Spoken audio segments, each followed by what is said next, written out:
সংবাদ পাই যে 1:40-এর দিকে এই পাঠানটোলায় এই গাড়ি গ্যারেজে আগুনটা অগ্নিকাণ্ড সংঘটিত হয়। আমরা সাথে সাথেই তালতলা ফায়ার সার্ভিস থেকে আমরা ইউনিট প্রথমে পাঠাই দিই। পরবর্তী সময় যখন জানতে পারলাম যে আগুনটা একটু বড় ধরনের, তখন আমরা বিশেষ পানিবাহী গাড়ি এবং ফুম টেন্ডার এবং সাথে সাথে আমি ওই দক্ষিণ সমাজ থেকেও আমি আরেকটা টার্ন আউট পাঠাই এবং আমি নিজেও চলে আসি সাথে সাথে। এবং আমাদের 6টা ইউনিট এই জায়গায় কাজ করে। আমি সাথে আমার আমিও আসছি, আমাদের যে ইউনিট আছে সেটা নিয়ে আমি ইয়ার থেকে দক্ষিণ সমাজ থেকে আসছি।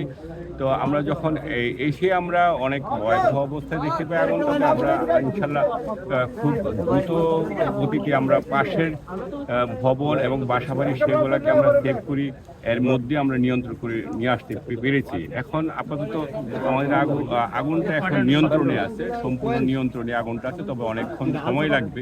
এদের ভিতরে প্রত্যেকটা গাড়ির মধ্যে দেখেন যে সিলিন্ডার আছে, সেগুলো হওয়ার সম্ভাবনা ছিল, কিন্তু আল্লাহ না করে কোনো দুর্ঘটনা ঘটে নাই আমাদের এই জায়গার মধ্যে।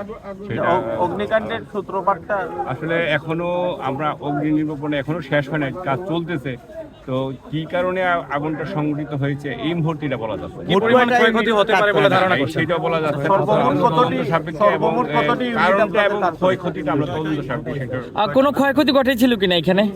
কোনো ক্ষয়ক্ষতি হয়েছিল কিনা? না, ক্ষয়ক্ষতি তো হচ্ছে, গাড়ি পুড়ে গেছে, অনেকগুলা গাড়ি পুড়ে গেছে। এটা কি গাড়ির গ্যারেজ ছিল না? হ্যাঁ, গাড়ির গ্যারেজ ছিল। আহত কতজন আছে? এখনো কাজ চলতেছে, তবে না, আহত নিহত সংবাদ এখন পর্যন্ত আমরা পাইনি। সম্ভবত আহত কতজন আছে এখনো পাইনি। আপনাদের কয়টি ইউনিট কাজ করছে এখানে? আমাদের 6টা ইউনিট পুরোপুরি নিয়ন্ত্রণে আনতে কত সময় লাগতে পারে মনে করছেন?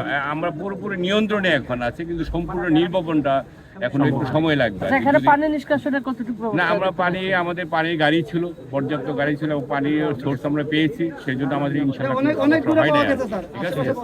ধন্যবাদ স্যার।